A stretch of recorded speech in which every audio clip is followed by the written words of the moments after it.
从来ที่2009年我访问ที่평府排挤日本兵啊，那条船呢都透过伊来按照蔡宝生老先生，伊竟然还出来北空西嘅，做日本兵啊，那还会去，那下水以前先去做调查、访谈、口述，也得如何做？那还呢调查方法之一啦。有的用声呐，像俺们对方嗰度声呐，各种这个科学仪器都可以整合起来看怎么调查。都係各種無樣嘅 case 可能。那老人家訪問過重要。從來伊做過日本兵，伊喺嗰度第一次世界大戰喺澎湖台灣那嗰度沉船，伊參加過，所以我簽到伊都我做差唔多也記錄。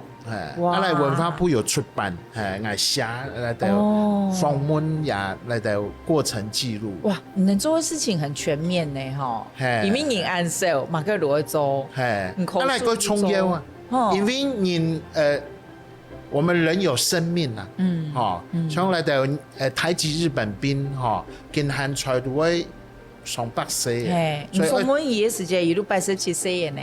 係啊，來有十多年前咧，所以會有時間會掌握時間，不然人世間就是這樣，歲月如梭，時間很快，想要進行的時候，其實很多人也都不在了，所以來調查會重要。不過對於人來講，人的考古其實有點賣命呢，跟一般的考古冇咁樣哦。那按下水其實我什麼都按什麼為所，一路很危險嗎？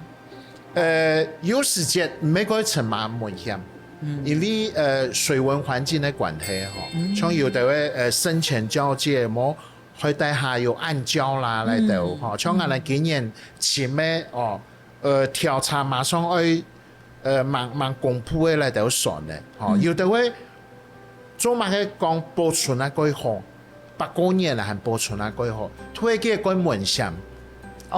一般嘅人唔敢下去，唔敢一般嘅潛水員唔敢下去。漁民也船咧唔敢去嘅釣嘅，捕魚，因為船咧會觸礁。潛水員因為那種深淺交界海中的這種。很尖銳的礁呢，會造成永生流啊。嘅水域唔係嗰啲溫天呐，潛水員一般的潛水員都唔敢下去。我哋都會看配合來到潮汐，溫天的時間我哋都會掌握嘅點空鐘。唔係講每日都做得去調查，去看下潮汐，溫天的時間都馬上會下去。